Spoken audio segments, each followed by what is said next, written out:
मुंबई पुणे जुन्या महामार्गावरील बोरघाटात बुधवारी एका खासगी मिनीबसला भीषण अपघात झाला. मुरबाड येथून जेजुरीच्या दिशेने देवदर्शनासाठी निघालेल्या एका कुटुंबाच्या बसचे ब्रेक फेल झाल्यामुळे ही दुर्घटना घडली. मॅजिक पॉइंट जवळील तीव्र उताराच्या वळणावर चालकाचे बसवरील नियंत्रण सुटले आणि बस पलटी झाली.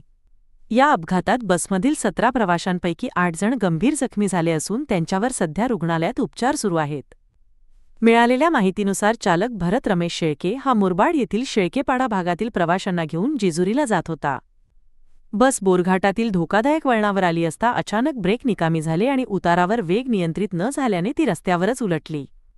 या भीषण अपघातात कलाबाई रामचंद्र माळी, गुरुनाथ डोंगरे, बाळाराम भोईर, अरविंद्र राम माळी, गुलाबबाई दत्तू हुमणे, अशोक जयराम डोंगरे, कस्तुरी गणेश मालिबवे आणि मीनाबाई गुरुनाथ डोंगरे हे सर्व प्रवासी जखमी झाले आहेत.